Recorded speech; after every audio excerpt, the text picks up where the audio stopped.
June 1944. The world was on fire and the fate of Europe hung by a thread. High above the winding Seine River in France, an ancient stone castle stood watch over the chaos below.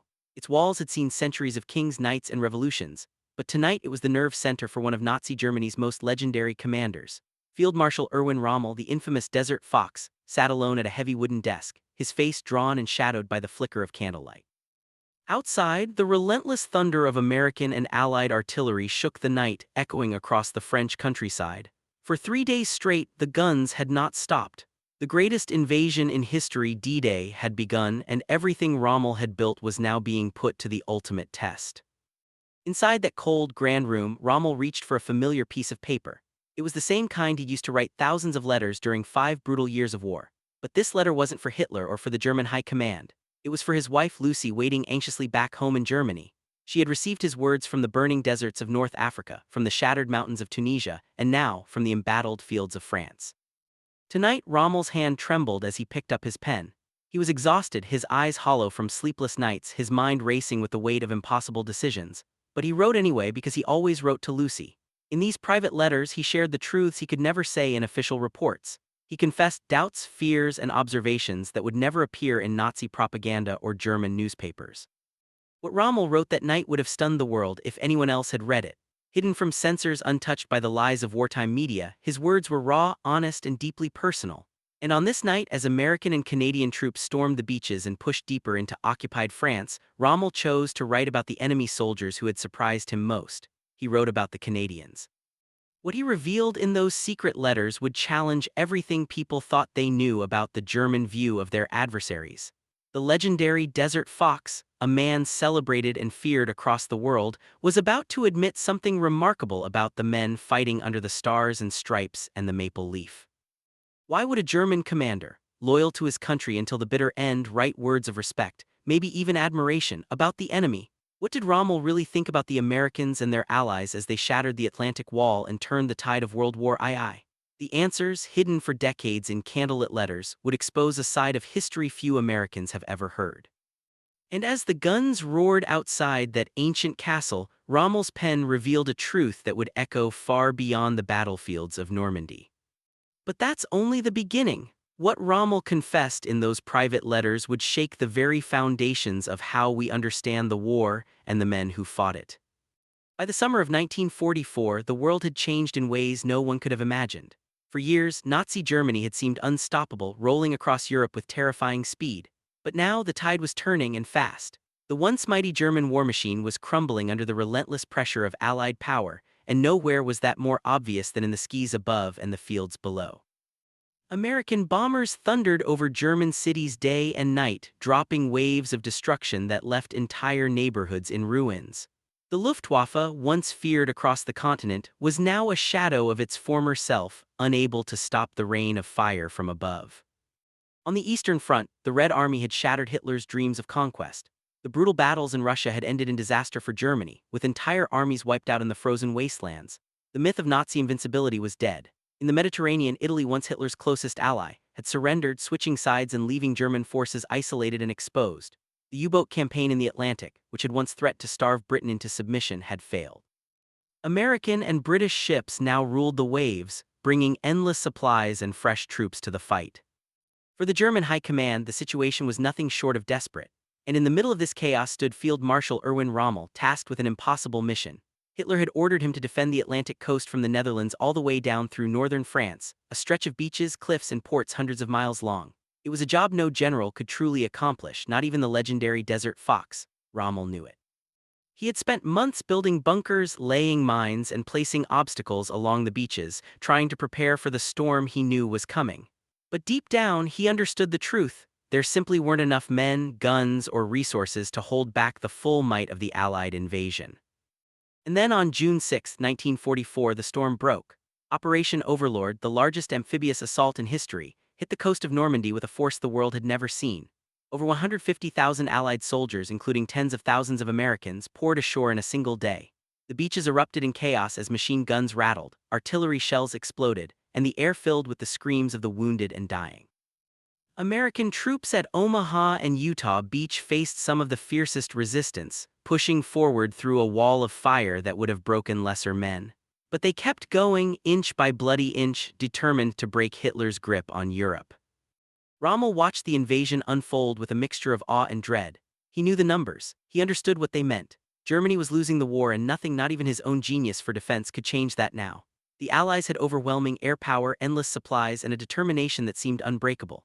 Every day, more American tanks, trucks, and soldiers landed on French soil, turning the tide of battle with sheer weight and willpower. Inside his castle command post, Rommel felt the walls closing in. The thunder of American artillery never stopped. Reports from the front grew more desperate by the hour. German units were being pushed back, their lines buckling under the relentless Allied advance. Hitler's orders were clear: hold the line at all costs, never retreat, never surrender. But Rommel knew the truth. The enemy was too strong, too determined, and too well equipped. The old ways of war were over. A new era had begun, one shaped by American firepower, Allied unity, and the unstoppable drive for freedom. And as Rommel faced the reality of defeat, he began to see his enemies in a new light. The Americans and their allies were not just soldiers, they were a force of history, reshaping the world with every step they took. But what Rommel truly thought about these men, and what he wrote in secret to his wife, would reveal a side of the war that few Americans have ever heard. And what happened next would change everything. As the dust settled on the beaches of Normandy, a new legend was being forged right alongside the American heroes of D-Day. While the world watched the stars and stripes rise over Omaha and Utah, another force was making waves, one that would soon earn the respect of friend and foe alike. The Canadians, fighting under the red maple leaf, stormed ashore at a place called Juno Beach. Their mission was clear: break through Hitler's Atlantic Wall and drive deep into occupied France, shoulder to shoulder with their American and British allies. On June 6, 1944, over 14,000 Canadian soldiers landed at Juno Beach, facing a storm of machine gun fire, exploding mines, and barbed wire that turned the sand into a deadly maze. The odds were brutal, the resistance fierce. But the Canadians didn't flinch. They pushed forward with a determination that stunned even the German defenders. By nightfall, they had advanced further inland than any other Allied force on D-Day, outpacing even the Americans at Omaha and Utah. It was a feat that sent shockwaves through the German command and forced Rommel to take notice. For American viewers, it's easy to focus on the iconic images of U.S. troops battling their way up the bluffs of Normandy. But the story of D-Day is bigger than any one nation. The Canadians' relentless drive at Juno Beach helped crack open Hitler's defenses, creating a vital link in the Allied chain that stretched from the American beaches in the west to the British and Canadian sectors in the east. Every mile the Canadians gained meant less pressure on American units, more room for tanks and supplies to pour ashore, and a faster path to victory. The Germans quickly realized they were facing a new kind of enemy. Reports from the front described Canadian units as unstoppable, fearless, and impossible to break. They fought through machine gun nests, crossed minefields, and cleared villages house by house. Their junior officers led from the front, rallying their men under withering fire. Even when casualties mounted, the Canadians refused to give ground. Their reputation for toughness spread like wildfire, not just among the Germans but among their American brothers-in-arms as well. Rommel, watching the chaos unfold from his command post, was forced to rethink everything he thought he knew about the Allied armies. The Canadians, he realized, were not just supporting players in the invasion, they were a driving force, changing the course of the battle with every step. In his private letters, he began to write about these northern soldiers with a mix of surprise and respect. He saw in them the same grit and resolve that defined the American fighting spirit, a willingness to endure the impossible and keep moving forward, no matter the cost. For the Americans fighting nearby, the presence of the Canadians was more than just a strategic advantage. It was a reminder that the struggle for freedom was a shared mission, uniting men from across the continent in a single, unstoppable wave. The success at Juno Beach proved that when the free nations of North America stood together, nothing, not even Hitler's most fortified defenses, could stand in their way. But the story of the Canadians in Normandy was just beginning. Their actions on D-Day would set the stage for some of the fiercest battles of the entire campaign. And as Rommel watched these unexpected warriors carve their way through France, he knew the fight was far from over. What he wrote next in his secret letters would reveal just how deeply the Canadians and their American allies had shaken the foundations of the German war machine. And what happened in the days that followed would test the limits of courage, sacrifice, and the true meaning of brotherhood on the battlefield. Long before the thunder of D-Day, before American GIs and Canadian troops stormed the beaches of Normandy, there was another battle, a disaster that would haunt Allied commanders and change the course of the war. It happened in August 1942 on a blood-soaked stretch of French coast called Dieppe. For most Americans, the name Dieppe doesn't ring out like Normandy or Bastogne. But what happened there would send shockwaves through the Allied high command and teach lessons that would save countless American lives 2 years later. The plan was bold, maybe even reckless. Nearly 5,000 Canadian soldiers, backed by a handful of British commandos and American Rangers, were ordered to storm a heavily fortified port. The goal: test German defenses, gather intelligence, and prove that the Allies could strike anywhere, anytime. But from the moment the landing craft hit the water, everything went wrong. In the darkness before dawn, a chance encounter with a German convoy shattered the element of surprise. Flares lit up the sky and the defenders rushed to their positions. The Canadians, many of them seeing combat for the first time, charged straight into a wall of machine gun fire, barbed wire, and concrete bunkers. The beach at Dieppe was nothing like the sandy shores of Normandy. It was covered in slippery stones, making every step a struggle. Tanks bogged down before they could even reach the town. Machine guns raked the landing craft, cutting down men before they could get out of the surf. The air was thick with smoke, the screams of the wounded, and the relentless roar of German guns. In just 6 hours, nearly 70% of the Canadian force was killed, wounded, or captured. The casualty rate was staggering, one of the highest of any Allied operation in the entire war. For the Americans watching from across the Atlantic, the Dieppe raid was a wake-up call. It exposed the brutal reality of attacking a fortified coast and the terrible price of underestimating the enemy. American planners studied every detail, determined not to repeat the same mistakes when their own boys hit the beaches of France.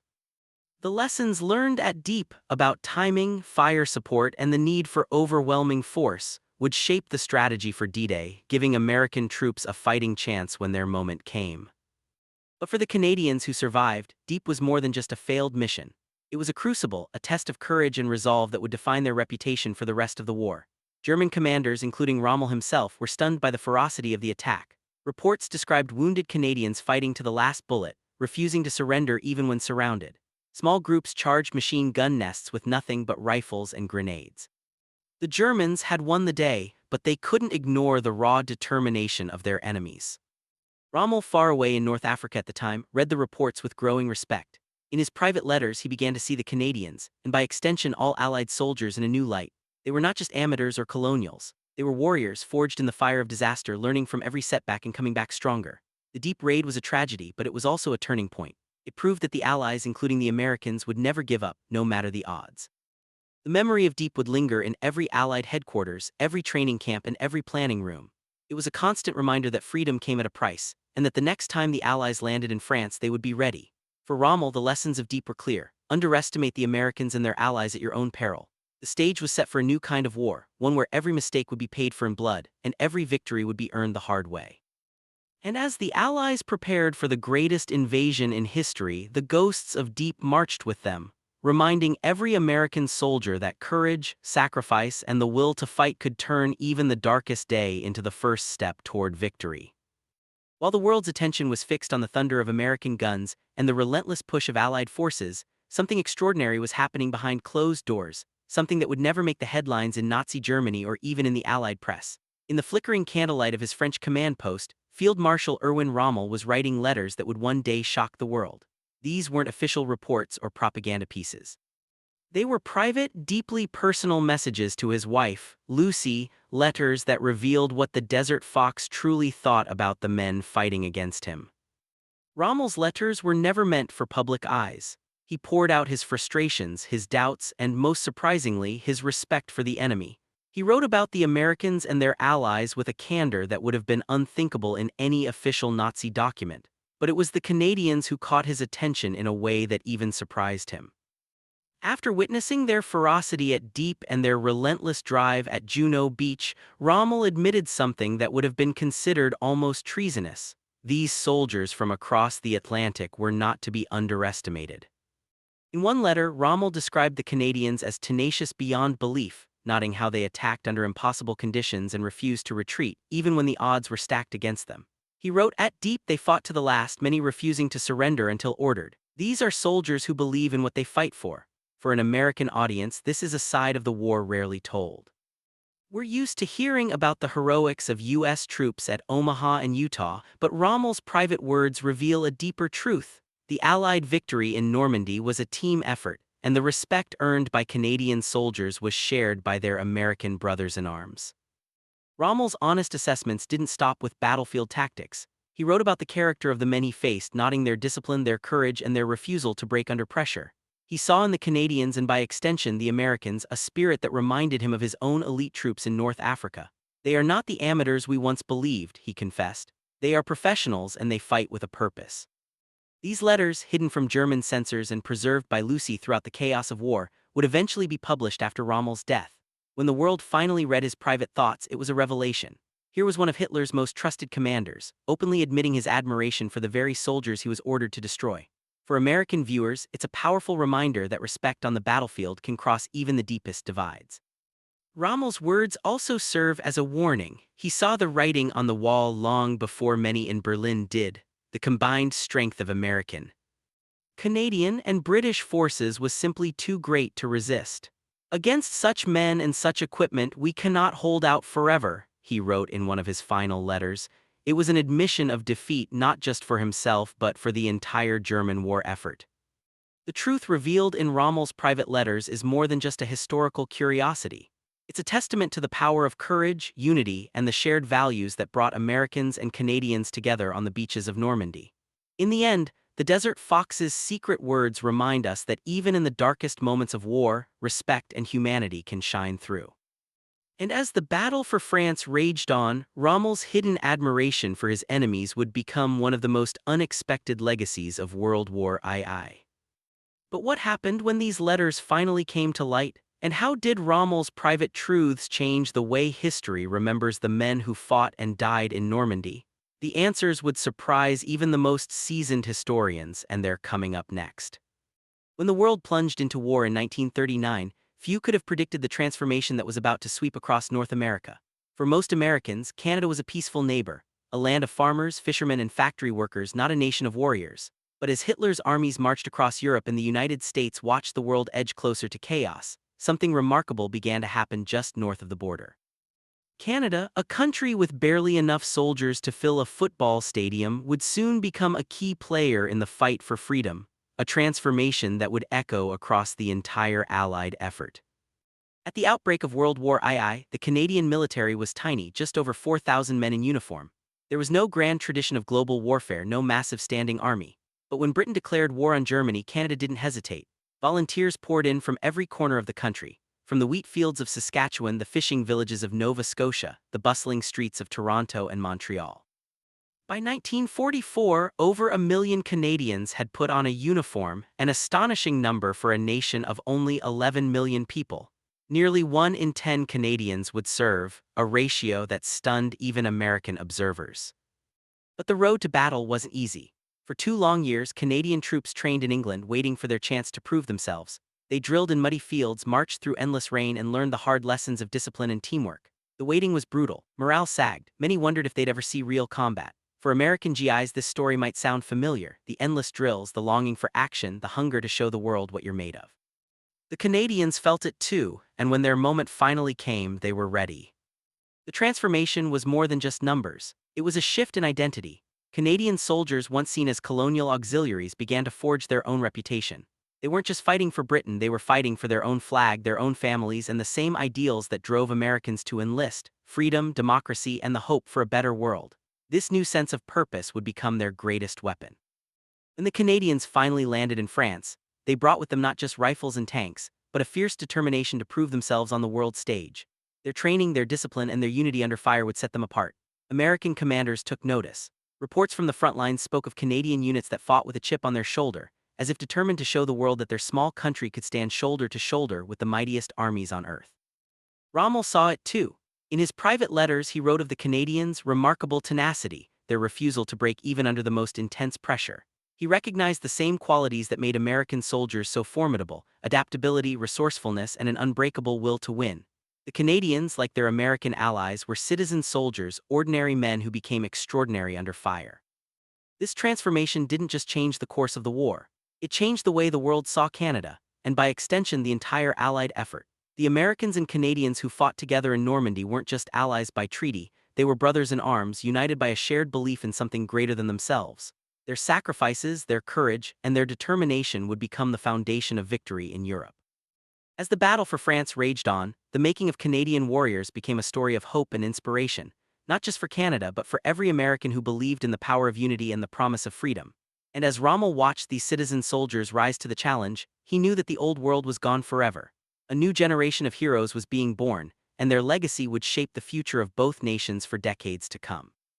But the true test of this transformation was yet to come. The fields and villages of Normandy would soon become the proving ground for everything the Canadians and their American allies had learned. And what happened next would push them to the very limits of courage and endurance. The beaches of Normandy were just the beginning. For the Americans, D-Day was a moment of glory and heartbreak, a day when ordinary men became legends. But what followed in the weeks after June 6, 1944, would test the limits of every Allied soldier, American and Canadian alike. The fields, hedgerows, and shattered villages of northern France became a crucible where courage, grit, and brotherhood were pushed to the breaking point. As American forces fought their way inland from Omaha and Utah, the Canadians were making their own mark on history at Juno Beach and beyond. On that first day, the 3rd Canadian Infantry Division advanced farther than any other Allied unit, pushing 9 kilometers inland despite fierce resistance. Their rapid progress didn't just surprise the Germans, it changed the entire dynamic of the battle. Every mile the Canadians gained meant less pressure on American units, more room for tanks and supplies to land, and a faster path to the liberation of France. But the fight was far from over. The Germans, desperate to hold their ground, threw everything they had at the advancing Allies. Elite panzer divisions, including the notorious 12th SS Hitler Youth, were unleashed against the Canadians and their British allies. These were some of the most fanatical troops in Hitler's arsenal, young, heavily armed, and convinced of their own invincibility. But the Canadians met them head-on, fighting for every hedgerow, every farmhouse, every inch of ground. The battles around Caen, Carpiquet, and Verrières Ridge became some of the bloodiest of the entire campaign. American GIs, fighting just miles away, faced their own hell in the bocage, the tangled hedgerow country that turned every field into a deadly trap. The two armies, American and Canadian, learned from each other, shared intelligence, and sometimes even swapped equipment in the heat of battle.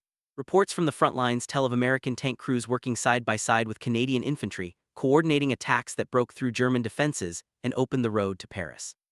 Rommel, watching the chaos unfold, realized that the Allies' greatest strength wasn't just their numbers or their firepower, it was their unity. In his private letters, he wrote of the unbreakable determination of the Canadians and Americans, their refusal to give up even when the odds seemed hopeless. He saw how junior officers, often just a few years out of high school, took command when their leaders fell, rallying their men and turning the tide of battle with sheer willpower. The cost was staggering. In less than 3 months, over 18,000 Canadian soldiers became casualties, killed, wounded, or missing. American losses were even higher. Every town liberated, every bridge captured was paid for in blood. But the sacrifices were not in vain. The relentless pressure applied by the Canadians on the eastern flank tied down German armored divisions that might otherwise have crushed the American breakout in the west. When the Allies finally closed the Falaise Gap in August, trapping tens of thousands of German troops, it was the combined effort of American, Canadian, and British forces that sealed the victory. For American viewers, the story of Normandy is often told through the lens of Omaha Beach and the Band of Brothers. But the full truth is even more powerful. The partnership between American and Canadian soldiers was a force multiplier, each side making the other stronger, faster, and more resilient. The lessons learned in those fields and villages would shape the future of both nations' militaries for generations to come.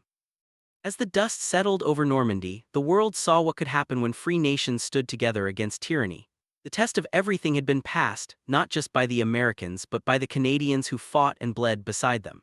And as Rommel's letters revealed, even the enemy could not help but respect the courage and unity that defined the Allied victory in France.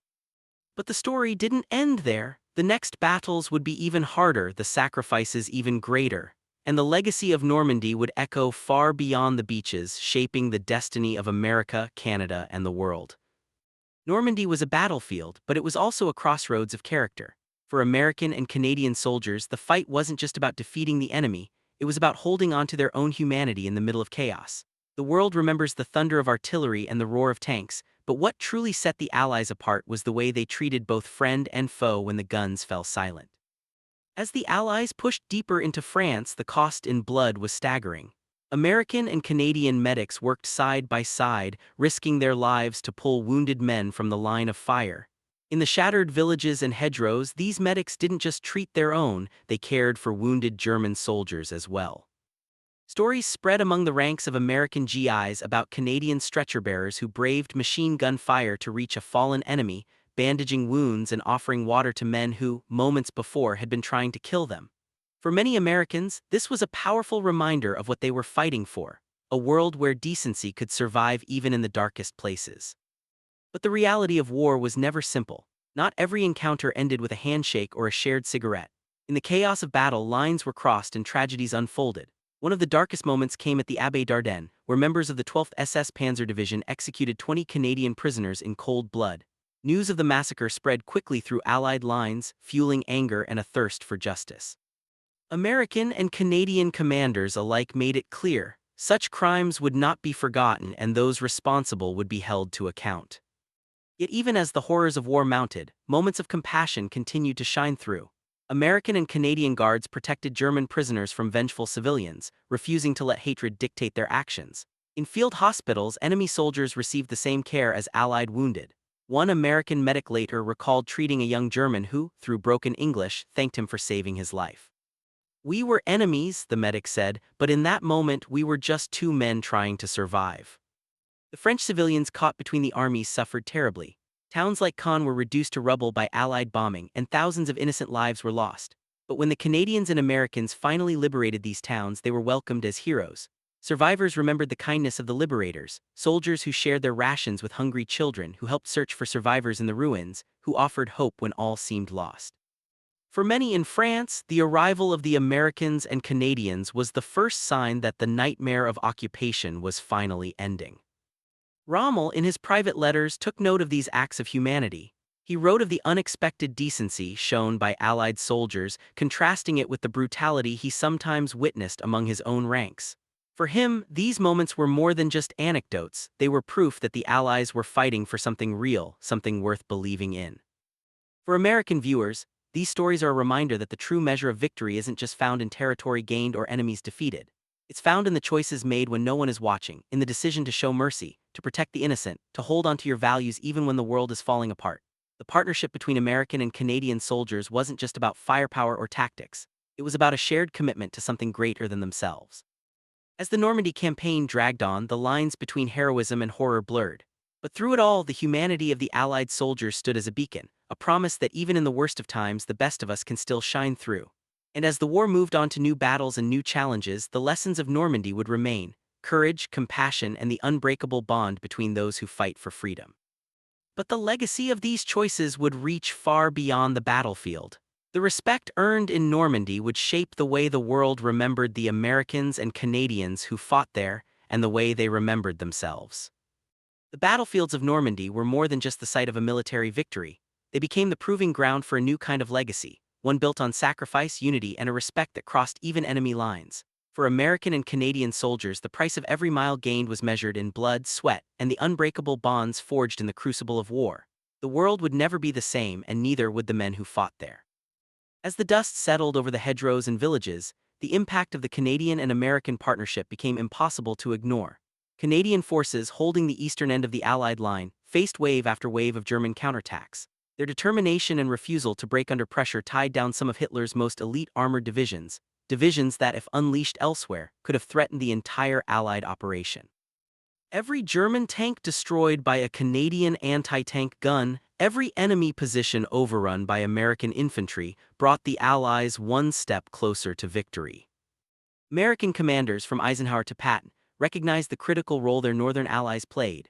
Reports from the front praised the Canadians for their discipline, their aggressive tactics, and their ability to hold the line when the situation looked hopeless. General Dwight D. Eisenhower himself credited the Canadians with helping to secure the eastern flank, allowing American forces to break out in the west and drive toward Paris. The partnership was more than just strategic, it was personal. Soldiers swapped stories, shared rations, and fought side by side, building a camaraderie that would last long after the guns fell silent. But the respect wasn't limited to the Allied side. German commanders, including Rommel, wrote in their private diaries and letters about the unshakable resolve of the Canadians and Americans. They learned to dread the sight of the maple leaf and the stars and stripes advancing together. One German officer complained that his men could never rest, knowing that a Canadian or American patrol might strike at any hour, day or night. the myth of Allied weakness was shattered forever. The legacy of Normandy went beyond tactics and territory. For the first time, Canadian soldiers began to see themselves not just as extensions of the British Army, but as a distinct force with their own identity and traditions. American GIs, too, found new pride in their partnership with their northern neighbors. The shared experience of Normandy created a bond that would shape both nations' military cultures for generations. The lessons learned about leadership, adaptability, and the power of unity became the foundation for modern Allied cooperation. The cost was staggering, more than 18,000 Canadian casualties in less than 3 months. American losses even higher. Entire towns in both countries mourned sons, brothers, and fathers who would never return, but their sacrifice was not in vain. The victory in Normandy opened the road to Paris, broke the back of Hitler's war machine, and proved to the world that free nations, standing together, could overcome even the darkest tyranny. For American viewers, the story of Normandy is a reminder that greatness is never achieved alone. The respect earned in those fields and villages was paid for in blood, but it endures in every memorial, every veterans' reunion, and every handshake between former allies. The partnership between the United States and Canada, tested in the fires of Normandy, remains a cornerstone of freedom to this day. And as the world moved forward, the legacy of that respect would echo in every battle fought for liberty, every alliance formed in the name of peace, and every generation that looks back and remembers what was won and what was lost on the beaches of Normandy. The story wasn't over. The next chapters would be written in the cities and fields liberated by the Allies, and in the hearts of those who would never forget the price of freedom.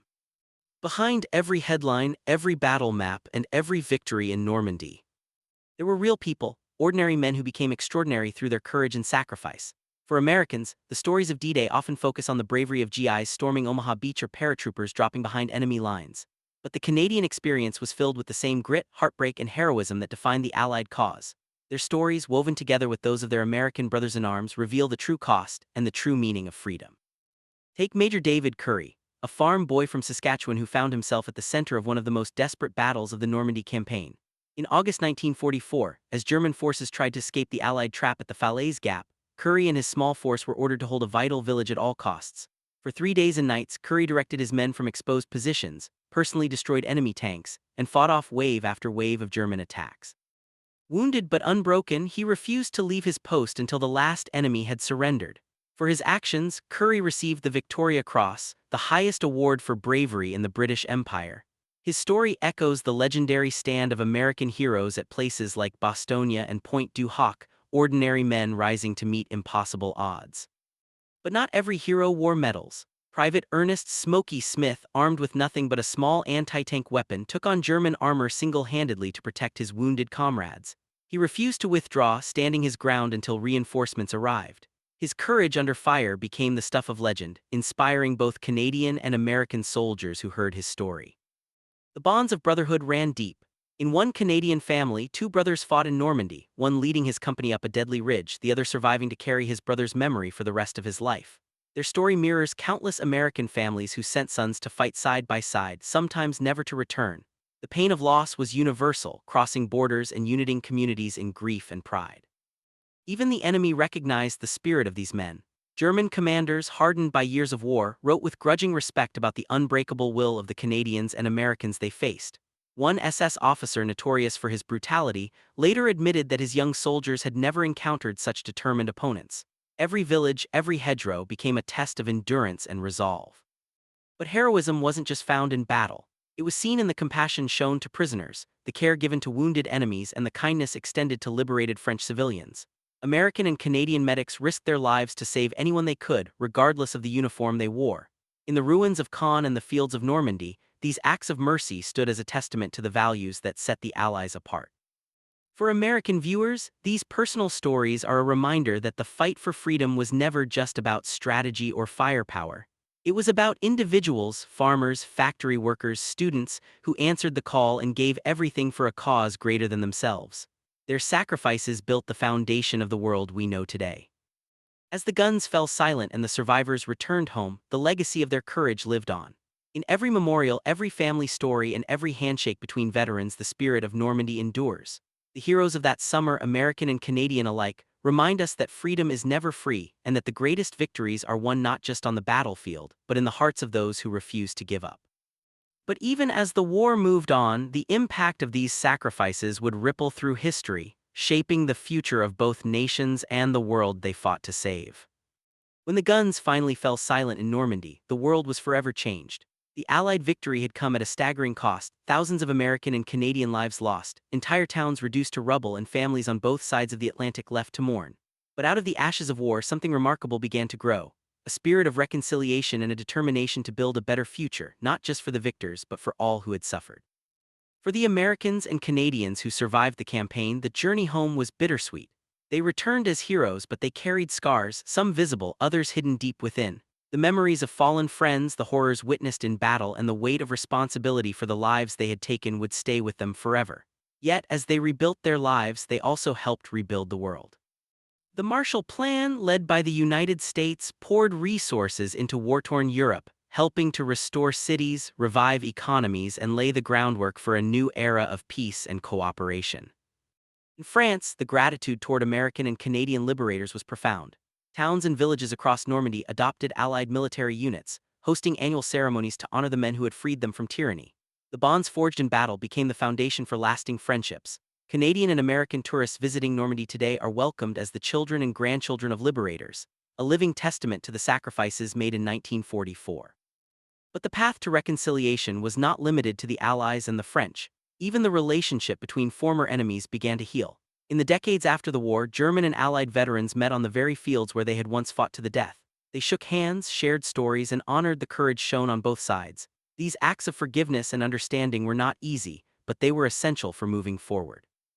The respect that Rommel had expressed in his private letters, admiration for the courage and decency of his adversaries, became a bridge between nations once divided by hatred. Rommel himself would not live to see this new world. After being wounded in Normandy and accused of involvement in a plot against Hitler, he was given a grim choice: face a public trial that would destroy his family or take his own life in exchange for their safety. Rommel chose the latter, dying as a tragic figure, respected by his enemies, betrayed by his own side. His letters, preserved by his wife Lucy, would later reveal the complexity of his character and the depth of his respect for the Allied soldiers he had fought. The legacy of Normandy endures in countless ways. Memorials and museums dot the French coastline, telling the stories of American and Canadian bravery. The Juno Beach Center, built by Canadian veterans, stands as a tribute to their sacrifice and a reminder of the price of freedom. The American cemetery at Colville-sur-Mer, with its rows of white crosses overlooking Omaha Beach, is a place of pilgrimage for families and history lovers alike. For American viewers, the aftermath of Normandy is more than just a chapter in a history book. It's a living story of sacrifice, redemption, and the power of unity. The partnerships forged in the fires of war became the alliances that shaped the modern world: NATO, the United Nations, and the enduring friendship between the United States, Canada, and France. The lessons learned in Normandy, about courage, compassion, and the importance of standing together, continue to guide us in times of crisis.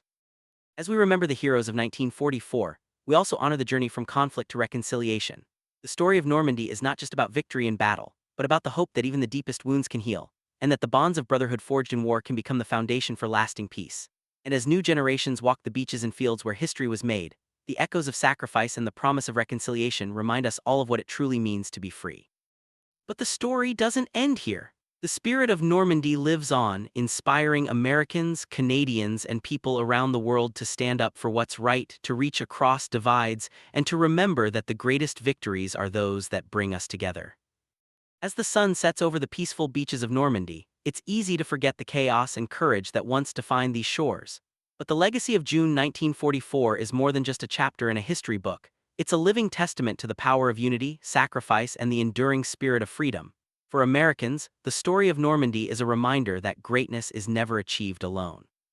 It's built on the backs of ordinary men and women who choose to stand together to fight for something bigger than themselves and to never give up, even when the odds seem impossible. The private letters of Field Marshal Rommel, hidden away for decades, reveal a truth that transcends borders and generations. In the darkest days of war, respect and humanity can survive even between enemies. Rommel's admiration for the Canadians, and by extension their American allies, wasn't just a footnote in history. It was a recognition of the values that define the best of us: courage under fire, compassion in the face of hatred, and the unwavering belief that freedom is worth any price. For American viewers, the lessons of Normandy are as relevant today as they were in 1944. The partnership between the United States and Canada, forged in the fires of battle, remains a cornerstone of our security and our shared ideals. The sacrifices made by those who stormed the beaches, fought through the hedgerows, and liberated a continent are not just stories of the past, they are the foundation of the world we live in now. Every white cross in the American cemetery at Colville-sur-Mer, every name etched into the walls of the Juno Beach Center, is a reminder that freedom is never free. It's earned day by those willing to stand up to serve and to remember. The friendships born in the chaos of Normandy have endured for generations, shaping alliances, inspiring new leaders, and reminding us all of what's possible when we come together. But perhaps the most powerful lesson is this: even in the midst of hatred and destruction, respect can grow, enemies can become friends, the courage to fight can be matched by the courage to forgive. The story of Normandy is not just about victory in war, it's about the hope for peace, the promise of reconciliation, and the belief that the best days are still ahead. As you reflect on the stories of American and Canadian heroes, on the sacrifices made and the bonds forged in battle, ask yourself, what will our legacy be? Will we honor their memory by standing together, by reaching across divides, and by defending the values they fought for? The answer lies not just in history but in the choices we make today. So the next time you see the stars and stripes waving alongside the maple leaf, remember the beaches of Normandy. Remember the letters written by candlelight, the friendships born in the trenches, and the promise that freedom, once won, must always be protected. The story of Normandy is our story. It's a story of courage, unity, and the enduring power of hope. And as long as we remember, as long as we honor those who came before us, the spirit of Normandy will never fade. It will live on in every act of service, every gesture of kindness, and every stand for freedom, reminding us all that together there is nothing we cannot achieve.